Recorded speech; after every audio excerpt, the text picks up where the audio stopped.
کہ انسان کبھی کبھی اعتقادات میں بھی دھوکہ کھا جاتا ہے. دنیا میں جو انسان دھوکہ کھا لیتا ہے، چمک دھمک میں انسان کھو جاتا ہے. دیکھیے انسان کی عقل اس کے آنکھوں میں نہیں ہونا چاہیے، بلکہ وہ اپنے عقل سے فیصلہ کرنا چاہیے کہ حقیقت کیا ہے، سچ کیا ہے، حق کا ساتھ دینا چاہیے. اس لیے کہ شیطان مزین کرتا ہے باطل کو، جس طرح دنیا کو مزین کر کے انسان کے سامنے پیش کرتا ہے، اسی طرح باطل کو بھی بڑا مزین کر کے اچھا بنا کر پیش کرتا ہے. اور انسان جو سادہ فکر کے ہوتے ہیں وہ فوری دھوکہ کھا جاتے ہیں. اور یہی دھوکہ تھا کہ جو اہل بیت کو مظلوم رکھا ہے تاریخ میں، کہ 25 سال باب مدینۃ العلم اپنے گھر میں مقید ہو گیا، کربلا میں حق پامال ہو گیا، اور ائمہ معصومین کئی سال قید خانوں میں رہے.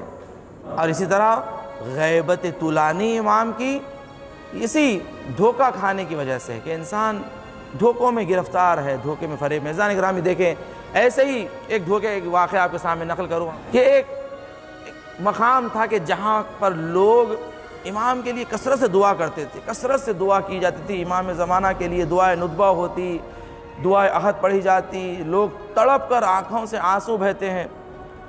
مگر بعض مرتبہ دیکھیے انسان جو ہے نا، خود انسان کی سوچ، انسان کی فکر بھی انسان کو دھوکہ دے دیتی ہے.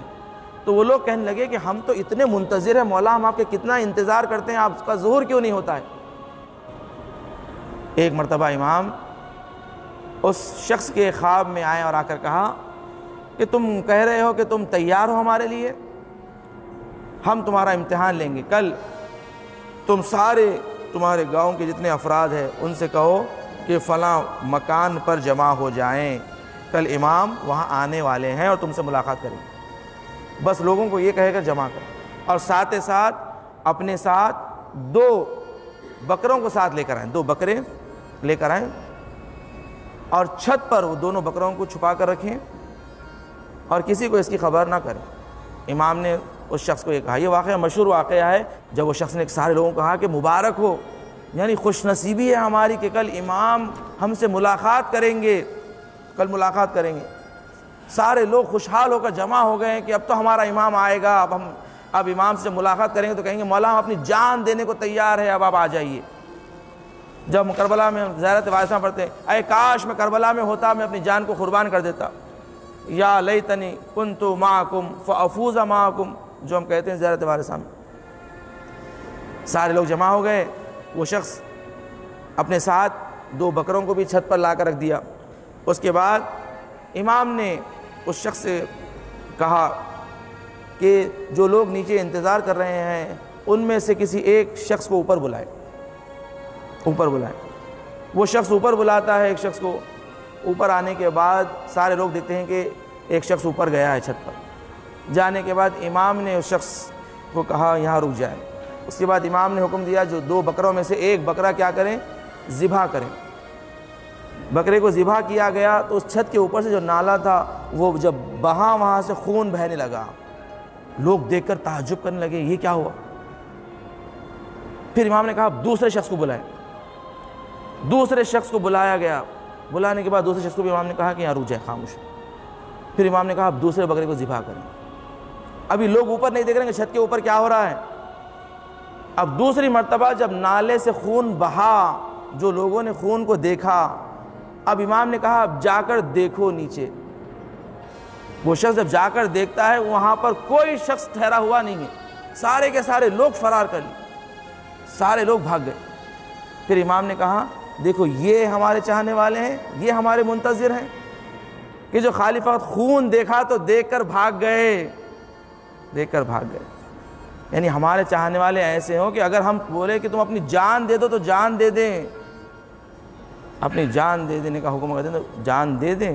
ایسے منتظر چاہیے امام کو. عزیزان گرامی ایسا نہ ہو کہ ہم اپنی فکر میں، ہم اپنے آپ کبھی ہم اپنے اعتقادات میں دھوکہ کھا جاتے ہیں. کہتے ہیں کہ میں تو بالکل ثابت قدم ہوں، میں سچا ہوں، میں تو بڑا مومن ہوں، بس میں خبر میں جاؤں گا تو میرے مولا آئیں گے بولیں گے کہ اس کو جنت میں لے کے جاؤ. اتنا ہم خود اپنے آپ کو دھوکہ دے رہے ہیں. عزیزان گرامی دیکھیں ایسے امتحان ہوگا ایک لفظ استعمال کیا گیا ہے روایات میں کہ آخری زمانے میں ہمارے چاہنے والوں کو چھنی کیا جائے گا، چھانا جائے گا، اچھے اور برے کو نکالا جائے گا، الگ الگ کیا جائے گا، الگ الگ کیا جائے گا، ایسے چھانا جائے گا۔ یعنی چھاننے سے مراد یہ ہے کہ یعنی امتحانات دیا جائیں گا سختیوں سے، مشکلات سے، کہ تم اپنے عقیدے پر ثابت قدم ہو یا نہیں ہو۔